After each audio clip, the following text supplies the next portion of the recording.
सबसे ज्यादा मार पड़ी है क्लास 3 और क्लास 4 नौकरियों पर। कोई आंदोलन नहीं, कोई डिमांड नहीं, कुछ नहीं, खाली सबको हुक्मरान बनना। कितना एमपी एमएलए बनेगा? हुक्मरान और शासक बनने का मतलब आपने समझा एमएलए एमपी बनना? नो। जातीय सम्मेलन करना बुरी बात नहीं, जाति है तो सम्मेलन होंगे, लेकिन मेरी समस्या यह है, मेरे जैसे लोगों की समस्या, कि जातीय संगठन के नाम पर आपस में मुठभेड़ करोगे तो हम आपके साथ नहीं है। इंडिपेंडेंट रिसर्चर अपना काम करते रहेंगे। Why should I waste my time and money and energy? Poona pact में अभी मेरी किताब आ रही है जनवरी में, मैंने उसको कोट किया है कि बाबा साहब ने महात्मा गांधी की तारीफ की है और 66 साल तक पूना पैक्ट को सेलिब्रेट किया है। 40 के दशक में फिर वो सेपरेट इलेक्टोरेट पे आ जाते हैं। आप पढ़िए बाबा साहब की राइटिंग्स पढ़िए। 8 साल तक उन्होंने सेलिब्रेट किया पूना पैक्ट। सबसे जो गंभीर और महत्वपूर्ण काम है वह शोध और अनुसंधान, और उस पे यह समाज 1 रुपया खर्च नहीं करता है। उल्टा हम लोग से उम्मीद करता है कि हम लोग अपना खर्चा करके किताब भी निकालें, यूट्यूब में बोले भी, आके भाषण भी दें और सब कुछ कर लें। 2 शब्दों ने हमारा बंटाधार किया है बहुत ज्यादा, बहुत ज्यादा। वो शब्द है शासक बनना और हुक्मरान बनना। मैं तो बाबा साहब का बिगड़ा चला हूं, मैं समझौता नहीं करता। और जो बाबा साहब का वारिस होने का दावा करते हैं, दिन रात बाबा साहब बाबूजी करते रहते हैं, वो सब जाके हिंदू राष्ट्र और आरएसएस की पालकी ढो रहा है। और आप में से बहुत लोग वोट देते होंगे। आरक्षण जो SC ST का मिला था वो जातियों को मिला था कि समुदायों को मिला था? उसके लिए सड़क पर उतरेंगे नहीं, लड़ेंगे नहीं, सरकार को हिलाएंगे नहीं, अपने नेताओं को घेरेंगे नहीं, तो ये आपको क्या उपहार में मिलेगा, गिफ्ट में मिलेगा क्या? अगर नीतियां लागू नहीं हो रही हैं, आरक्षण खत्म हो रहा है, आपके ऊपर अत्याचार बढ़ रहे हैं, खास तौर से महिलाओं पर, तो इसके लिए आपने क्या किया? उत्तर प्रदेश के मुख्यमंत्री ने कहा कि बटोगे तो कटोगे। ये किसके लिए कहा था? आपके लिए कहा था। जितनी जातियों उपजातियों में बटोगे वैसी किस्तों में कटोगे।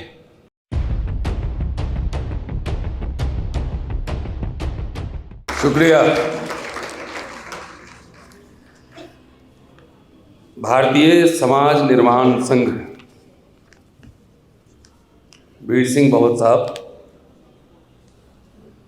SN गौतम साहब, सम्मानित मंच, दोस्तों, भाइयों, बहनों, आप सभी को जय भीम। शायद मैं इस मंच पर दूसरी बार, एक बार मैं कैंट में जो प्रोग्राम हुआ था, आज से लगता है 6-7 साल पहले, हाँ, कहीं जाना था मुझे, और आज भी यहाँ से सीधा कॉन्स्टिट्यूशन क्लब जाना है, वहाँ भी प्रोग्राम चल रहा है। मतलब संडे की हमारी छुट्टी नहीं होती है ना, सैटरडे की छुट्टी होती है। बहरहाल, अभी मैं पिछले हफ्ते एक प्रोग्राम में था, अखिल भारतीय चमार महासंघ के प्रोग्राम में, और वहाँ मैं देखा तो मैक्सिमम रिटायर्ड लोग थे और नौजवान और महिलाएं मिसिंग थी। एक दादी अम्मा थी, ओल्ड लेडी, और रिटायर्ड लोग बैठे हुए थे। आज मुझे कम से कम कुछ जवान लोग भी दिख रहे हैं, नौकरी पेशा लोग भी दिख रहे हैं, और सबसे खूबसूरत बात है महिलाएं ज़्यादा हैं। सबसे खूबसूरत बात, रिटायर लोग जितना योगदान कर रहे हैं ठीक है, लेकिन उनसे कितना उम्मीद की जाए? असली बैटल तो महिलाओं को लड़ना है ना, बच्चों को पढ़ाना है, बच्चों को पढ़ाना है। बाकी रिटायर्ड लोग, कुछ लोग पार्क में बैठ के ताश खेलते हैं, उनका भी आनंद लेने दीजिए, बहुत संघर्ष करके नौकरी किया है। नौकरी मिल जाना आसान है, लेकिन स्वाभिमान के साथ कोई भी दलित इस देश का नौकरी नहीं कर सकता, ये मैं जानता हूँ। और जो लोग स्वाभिमान के साथ नौकरी करते हैं, बगैर झुके हुए, बगैर डरे हुए, उनको उसकी कीमत चुकानी पड़ती है, जैसे मैं भी चुका रहा हूँ, चुकानी पड़ती है। खैर, डरने की कोई बात नहीं है, कीमत तो चुकाना ही पड़ेगा। बाबा साहब अम्बेडकर को भी चुकाना पड़ा, सब लोगों को चुकाना पड़ा, सावित्रीबाई फुले, माता फुले, सबको चुकाना पड़ा। एक ही लाइफ है, कोई पुनर्जन्म नहीं है। जो करना है अभी कर लीजिए। दो ही तरह के लोग होते हैं, एक जीते जी मरने की तैयारी करते हैं और एक मरने के बाद जिंदा रहने की तैयारी करते हैं। तो किस में रहना है आप समझ लीजिए। तो बहुत लोग तो ऐसे आते जाते हैं, चले जाते हैं, लेकिन जो लोग चुनौती को स्वीकार करते हैं, सत्ता के अहंकार को चुनौती देते हैं, वैसे ही लोग मरने के बाद जीवित रहते हैं। चलिए, खैर, आजकल जातीय सभाओं का चलन, जातीय तो छोड़िए, उपजातीय सभाओं का चलन बहुत बढ़ गया है। जाति फिर उपजाति, जैसे चमार है, उसमें फिर खटिक है, वो भी अलग चल रहा है। पता नहीं वाल्मीकि समाज में भी कुछ होगा इस तरह। खटिक समाज में दलितों की जितनी जातियां हैं, शायद उनमें भी ये होगा। तो असली लड़ाई तो ये है, उत्तर प्रदेश के मुख्यमंत्री ने कहा कि बटोगे तो कटोगे। ये किसके लिए कहा था? आपके लिए कहा था। जितनी जातियों उपजातियों में बटोगे, वैसी किस्तों में कटोगे। हो रहा है, हो रहा है।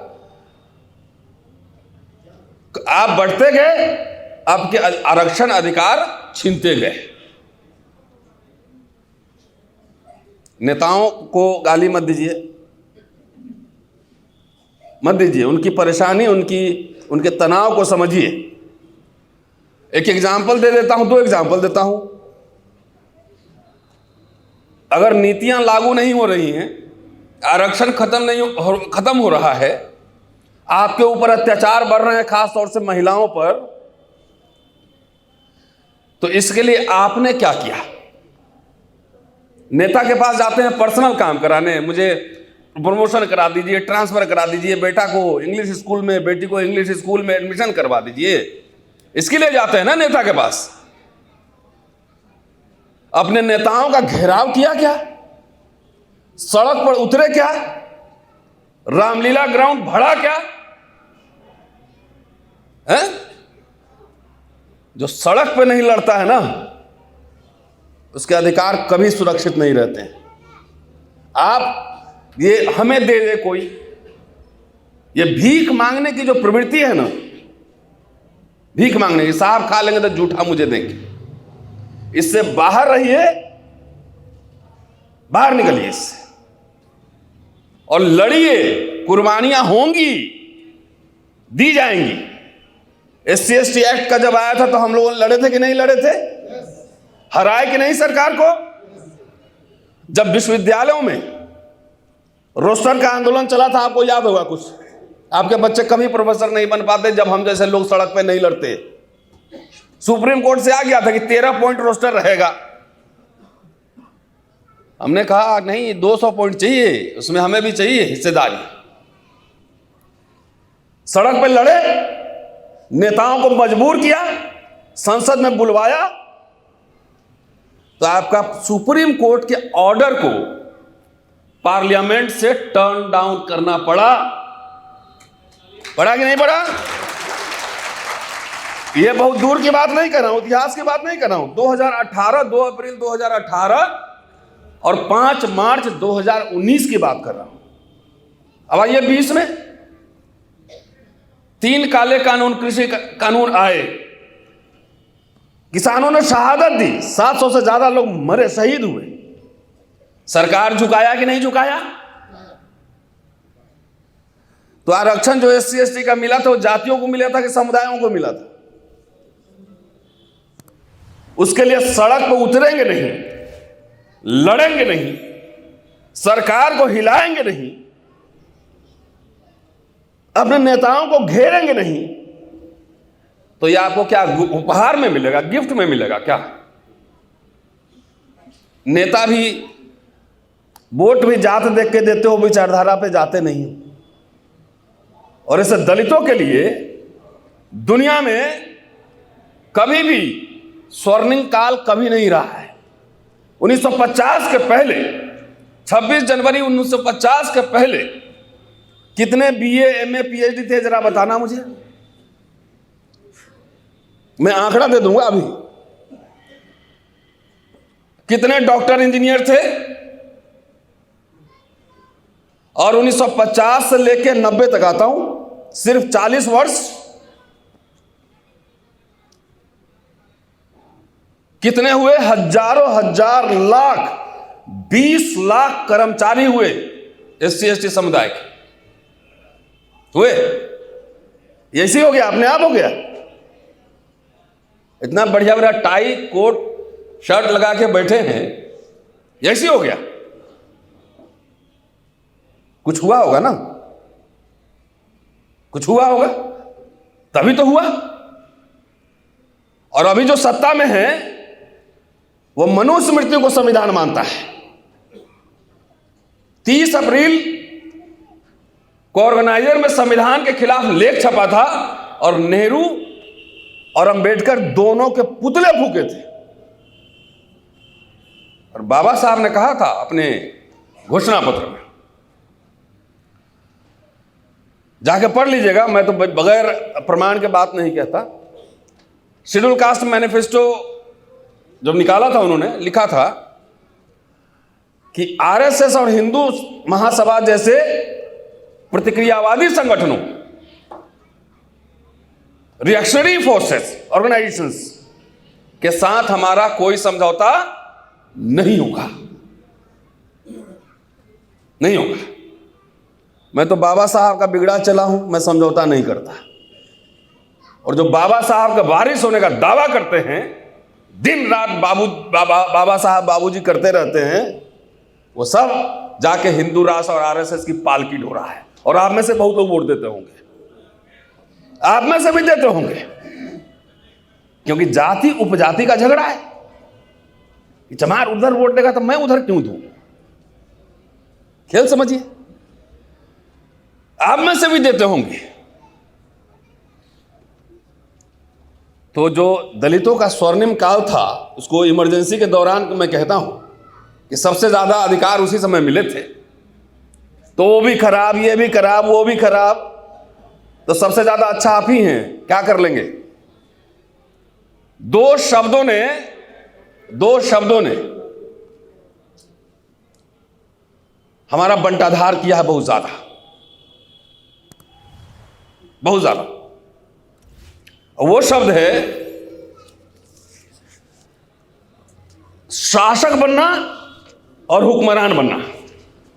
हमसे बहुत लोग आजकल, कुछ लोग नाराज रहते हैं क्योंकि वो अनरियलिस्टिक ड्रीम्स देखते हैं, और मैं रियल वर्ल्ड में बात करता हूं, असली हकीकत क्या है और हुक्मरान बनने का मतलब क्या है। हुक्मरान और शासक बनने का मतलब क्या है? ये दो शब्दों ने पिछले 40 वर्ष में अब आपका टाई और कोट उतरने वाला है, इस स्थिति में ला दिया है ना, ला दिया है। उस पर आऊंगा, अभी आऊंगा कि कैसे, और इस दो शब्द का मतलब क्या है, बाबा साहब क्या समझते थे, यह भी बताऊंगा। जो समाज रिसर्च नहीं करता है, शोध नहीं करता है, चिंतन मनन नहीं करता है, पढ़ता लिखता नहीं, वो समाज कभी शासक नहीं बन सकता, हुक्मरान नहीं बन सकता, कभी। सत्ता ले लोगे, व्यवस्था कैसे चलाओगे? हैं, ये बताओ ना। आप कहते हैं इंटेलेक्चुअल्स, ये वो जो लोग रिस्क लेते हैं अपने लाइफ में, जो काम करते हैं, झूठ के नारा लगाने वाला नहीं, झूठ बोलने वाले के ऊपर आप लोग बहुत खर्चा करते हैं, मैं जानता हूं। जो झूठ बोलता है उसके ऊपर आप बहुत खर्चा करते हैं, खूब गुदगुदी वाला भाषण पर, रिसर्च पे, किताब लिखने पे, आर्टिकल निकालने पर, लॉजिकल बात करने पे, कुछ शोध अनुसंधान पे कोई खर्चा करते हैं? हाँ अब हाँ बता दीजिए, हम जैसे लोग से क्या एक्सपेक्ट करते हैं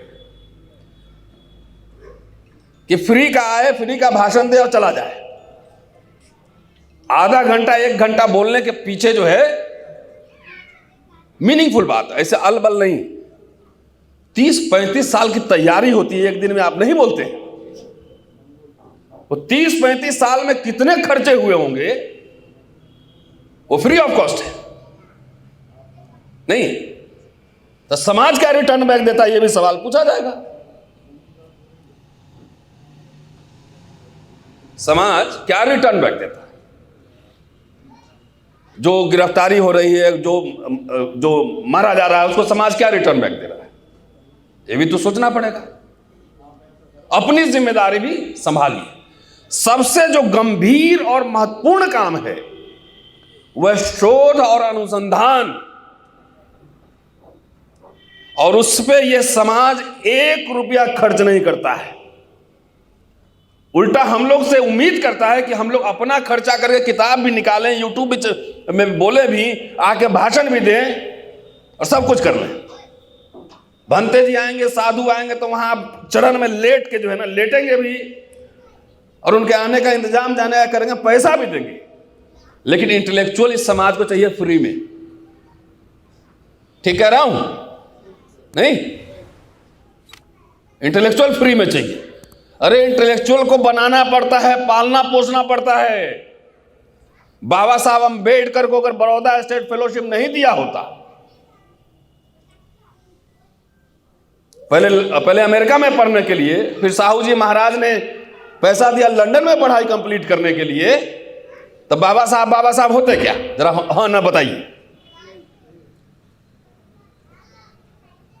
किसी को लंदन अमेरिका पीएचडी करना है, उस पर कुछ चंदा करके उसको खर्चा देते हैं क्या? नहीं। हुक्मरान बनना है, देश का शासन चलाना है, ये सब बात। हम आते हैं, बोलना कुछ और था लेकिन मैं कुछ और सब्जेक्ट पे चला गया। हुक्मरान बनना इस बात सही है, लेकिन कैसे, हुक्मरान बनने का मतलब क्या है, यह समझे बगैर संभव नहीं है। हुक्मरान तो है, 131 तो सांसद है ही। मोदी जी भी पांव धोते हैं ना? नहीं। बाबा साहब की बड़ी बड़ी मूर्तियां लग रही हैं, बड़े बड़े माले पहनाए जा रहे हैं, भजन गाए जा रहे हैं, भजन, बाबा साहब का भजन गाया जा रहा है, उनको ईश्वर बनाया जा रहा है, भगवान। कभी आपने पूछा कि महोदय बाबा साहब की किताब क्यों नहीं छप रहा है? ये समाज पूछा कभी? खाली इसी में गुदगुदी लग रहा है कि बाबा साहब प्रधानमंत्री नहीं बनाया, भारत रत्न नहीं दिया।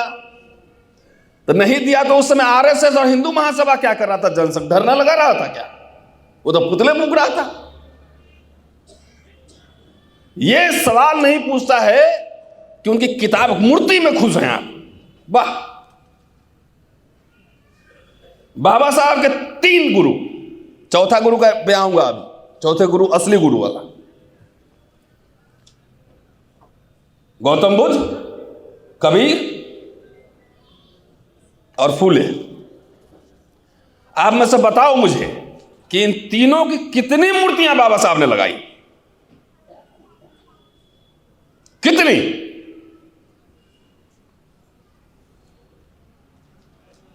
बाबा साहब ने कितनी मूर्तियां लगवाई? नहीं। बाबा साहब संस्थान खोले, स्कूल, कॉलेज, हॉस्टल्स, अखबार, साइंटिफिक नॉलेज, इसके लिए काम किया, मूर्ति नहीं बनवाए। और जो जितनी बड़ी बड़ी मूर्तियां बनवा रहा है, बाबा साहब के विचारों को वहीं दफन कर रहा है, ये नहीं पता है आपको। अरे अंबेडकर इंटरनेशनल सेंटर बन गया है, उसका किराया जानते हो कितना? कर पाओगे एक प्रोग्राम? नहीं कर पाओगे।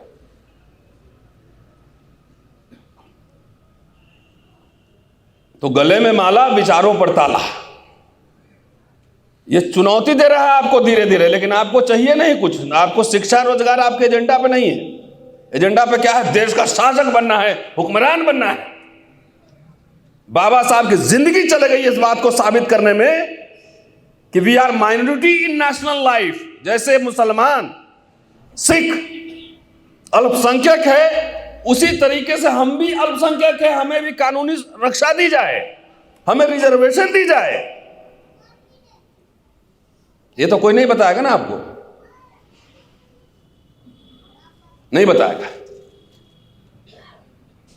आप अचानक हो गए कि हम बहुजन हो गए, एक इंडस्ट्री नहीं है, शेयर मार्केट में से नहीं है, 10 वाइस चांसलर नहीं है, 5 इकोनॉमिस्ट नहीं है, 10 हिस्टोरियन नहीं है, थिंकर नहीं है, 10 जो आपके लिए पॉलिसी बनाए। ये गुदगुदी वाला भाषण जो देता है ना दलित नेता सब, मैं सबसे पहले सोचता हूं उसके पीछे देखो कहीं वो आरएसएस के पेरोल पे तो नहीं है। आरएसएस के पेरोल पे तो नहीं है कि आपको भटका रहा है रियल मुद्दे से। बाबा साहब के चौथे गुरु थे, असली गुरु जॉन डेवी, कोलंबिया विश्वविद्यालय में, और उनसे उन्होंने प्रैग्मेटिज्म, व्यवहारवाद का सिद्धांत सीखा था। मेरी किताब इसी साल आई है, धर्मांतरण, राजकमल से 200-400 रुपया खर्चा करके खरीद लीजिए, कम से कम इंट्रोडक्शन पढ़ लीजिए। बाबा साहब ने जो सीखा था प्रैग्मेटिज्म, वो जीवन में अपने उतारा। वो जानते थे कि हम बाबा साहब तो याचक थे ना, याचक थे, मांगते थे कि हमारे समाज के लिए अधिकार दो। वो तो नहीं बोले कि हमको देने वाला बनना है, वो तो मांगने वाले थे। तो बाबा साहब के विचार टाइम टू टाइम, चाहे धर्म का मसला हो, चाहे राजनीति का मसला हो, टाइम टू टाइम बदलते रहे। उदाहरण के लिए साउथ बोरो कमेटी में उस सेपरेट इलेक्टोरेट, पृथक निर्वाचन की वकालत करते हैं, लेकिन साइमन कमीशन में वो कहते हैं कि नहीं, ज्वाइंट इलेक्टोरेट होना चाहिए रिजर्वेशन के साथ। फिर गोलमेज सम्मेलन में अगले साल राउंड टेबल कॉन्फ्रेंस आ जाते हैं कि हमें सेपरेट इलेक्टोरेट चाहिए, क्योंकि 18 जो दलित संगठन थे उसमें से 16 ने साइमन कमीशन के सामने कहा था कि हमको सेपरेट चाहिए, पृथक निर्वाचन क्षेत्र चाहिए। बाबा साहब ने ज्वाइंट इलेक्टोरेट की बात की थी, लेकिन अगले साल बाबा साहब ने पोजीशन चेंज कर लिया। पूना पैक्ट हुआ, पूना पैक्ट हुआ, आप जाके पढ़िएगा। उस पूना पैक्ट में, अभी मेरी किताब आ रही है जनवरी में, मैंने उसको कोट किया है कि बाबा साहब ने गांधी, महात्मा गांधी की तारीफ की है, और 66 साल तक पूना पैक्ट को सेलिब्रेट किया है। 40 के दशक में फिर वो सेपरेट इलेक्टोरेट पे आ जाते हैं। आप पढ़िए, बाबा साहब की राइटिंग्स पढ़िए। 8 साल तक उन्होंने सेलिब्रेट किया पूना पैक्ट, क्योंकि उसमें जितना सेपरेट में मिलता उससे डबल भी मिला था। फिर इस सिद्धांत को स्वीकार कर लिया गया कि नौकरियों में, शिक्षा में आरक्षण होगा।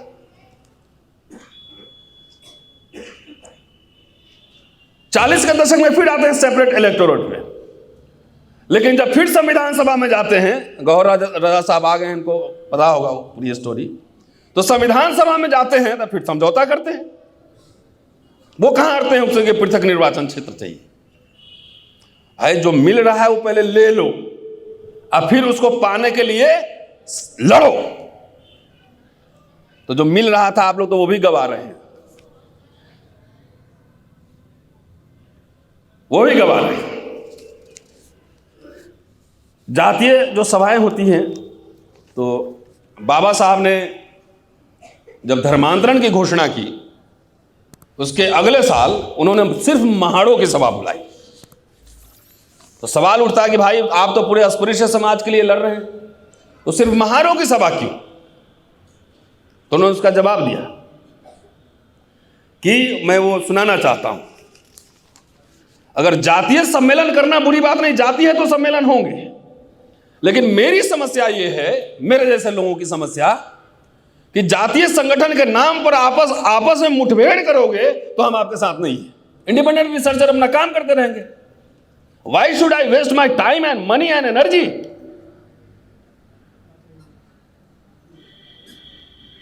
तो बाबा साहब ने कहा, पहला कारण है कि इस परिषद में किसी तरह की मांगे नहीं रखनी, सरकार से किसी तरह के राजनीतिक अधिकार नहीं मांगने हैं और ना ही हिंदुओं से कुछ सामाजिक अधिकार। अपनी जिंदगी का कैसे मुझे क्या करना है, कैसे रूपरेखा बनानी है, केवल यही एक सवाल इस परिषद के सामने है।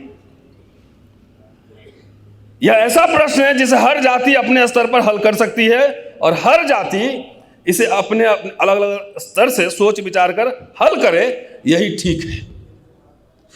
अरे अपनी जाति को इकट्ठा करके नेता बनो पहले, तो चले पूरा 85-90 करने, अपना तो इकट्ठा नहीं है, तो कह रहे सब इकट्ठा हो।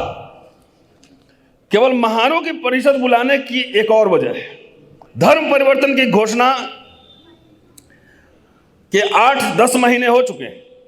इस दौरान लोक जागृति का ज्यादातर काम हो चुका है, अब जनमत आजमाने का समय आया है। धर्म परिवर्तन को प्रत्यक्ष में लाने के लिए जो कोशिशें जरूरी हैं, उन पर अमल करने से पहले इस बारे में लोगों की राय क्या है, यह परखना बेहद जरूरी है। मेरा ऐसा विचार है कि अस्पृश्य की सर्वसाधारण सभा बुलाकर ऐसी राय लेने की बजाय विभिन्न जातियों की सभा करके, विभिन्न जाति संगठनों की सभा करके उनसे राय लेनी चाहिए। अगर धर्म परिवर्तन में आप इंटरेस्टेड नहीं है तो आपको यहां आने का कोई फायदा नहीं। और इंटरेस्टेड है तो अपने समुदाय में जाके इसके प्रति जागृति जगाइए, अपने अपने समुदाय जातियों की सभा कीजिए और जागृति जगाइए। यह उनका आर्गुमेंट था। उसके बाद ऋषि समाज, चमार, मातंग सब जातीय सभा में गए। इवन वेश्याओं की सभा में भी गए, कामाठीपुरा में 1936 में, सब संगठन में गए। और उनके भाषणों का यह होता था प्रभाव कि एक सभा में साधुओं के बीच बोल रहे थे तो साधुओं ने अपने दाढ़ी वाली जटा उटा काट दिया साहब और आग में डाल दिया। यह बात है। तो जाति संगठन हो उसमें दिक्कत नहीं, आप संगठन बन के और चवन्नी अठन्नी में बिकेंगे, मेरी आपत्ति वहां पर है। आइए, ऋषि समाज में बाबा साहब ने जो भाषण दिया था, अब लगता है मेरा टाइम होने वाला है। 1932 का भाषण है। अभी तो मैं देख रहा हूं कि गुरु रविदास और बाबा साहब को भी आमने सामने करने की तैयारी चल रही है कई जगह। उनको पता भी नहीं है कि अछूत कौन, हु वर द शूद्रास, में जो उन्होंने किताब समर्पित किया है वो 3 संतों को किया है, और 3 संतों का नाम है नंदनार, रविदास और चोखा मेला। लेकिन जिसको जो काम कर रहे हैं अपने हिसाब से उसकी तैयारी कर रहे हैं और आपको आपस में भिड़वा रहे हैं, और ये बात समझ में नहीं आ रही।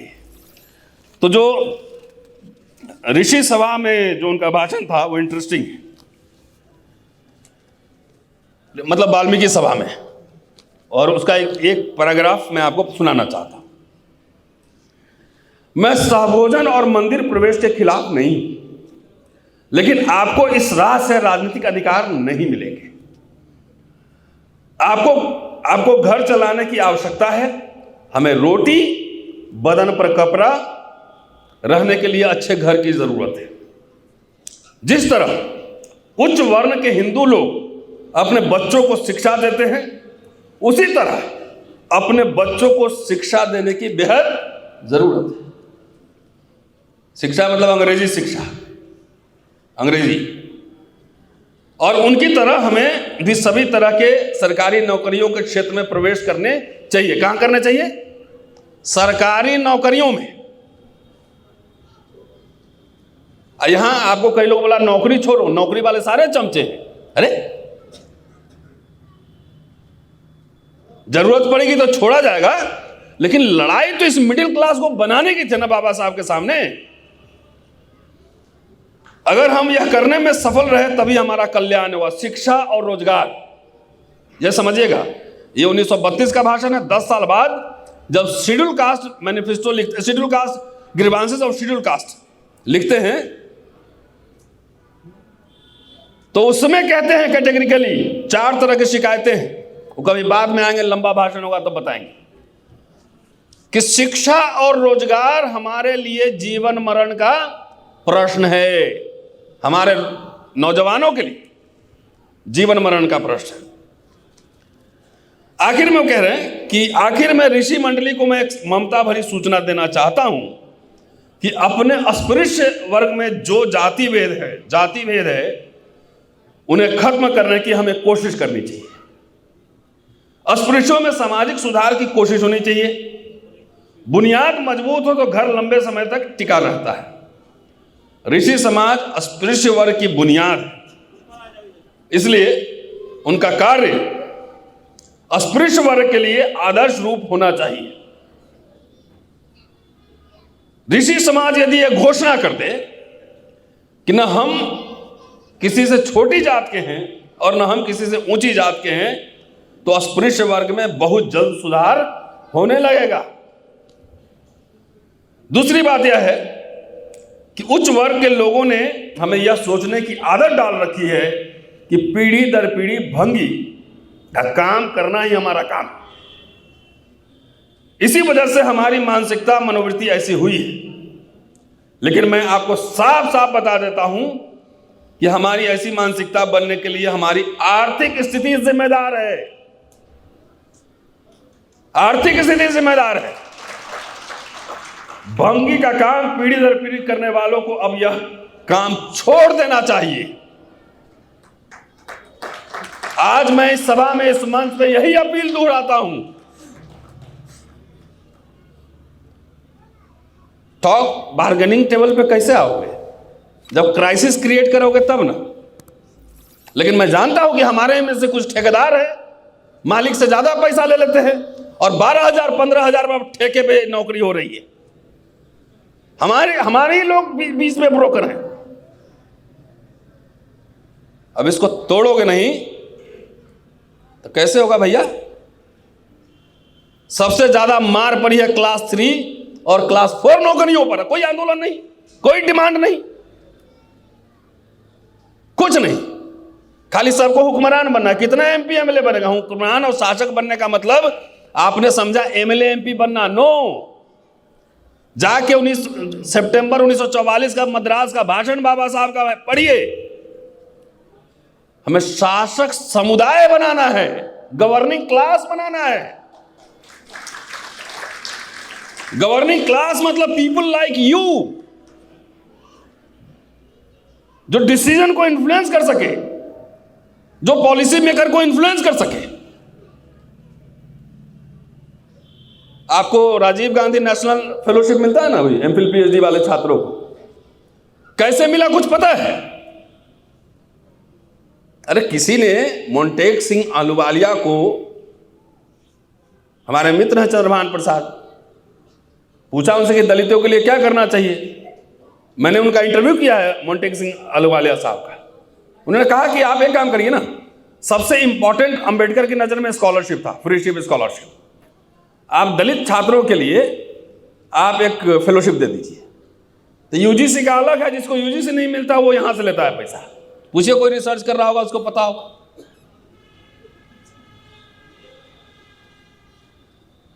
बाबू जगजीवन राम, वो पीरियड याद कीजिए। 20 लाख कर्मचारी ऐसे नहीं बन गया था, और आप ही के पैसे से इस संगठन, ये पॉलिटिकल पार्टी चल रहा है।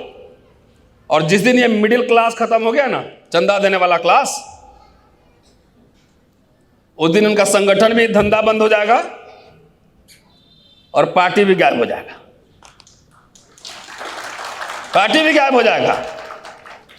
और आप ही से चंदा लेके आपको जो गुमराह करने वाले लोग हैं, उनसे सावधान रहिए।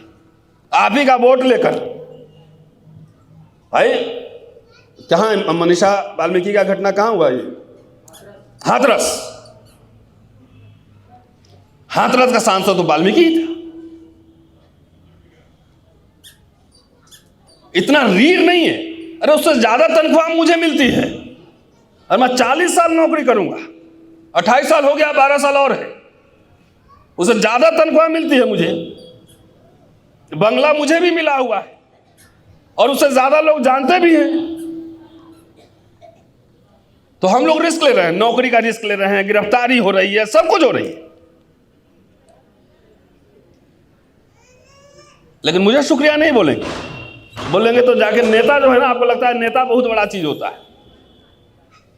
अरे वो सब सैलरीड क्लास है, उसका मुंह खुलवाने के लिए ना आपको पीछे से उसका रीढ़ पकड़ना पड़ेगा, और वो काम हमने करना छोड़ दिया है, इसीलिए हमारी हालत खराब है। 1942 में एक आंकड़ा देता हूं, खत्म करता हुआ। 1942 में 1076 आईसीएस में से सिर्फ एक शेड्यूल कास्ट का था जो नॉमिनेटेड था। एक 1171 CPWD, public works department central, 1171 में सिर्फ एक दलित ठेकेदार था। बाबा साहब की लड़ाई थी कि सरकारी नौकरियों में, ठेकेदारी में, सब जगह हमारा प्रतिनिधित्व हो। आपके पास 5,000 करोड़ का कितने बिजनेसमैन है बताइए मुझे, कि हम क्रिएट भी नहीं करते हैं।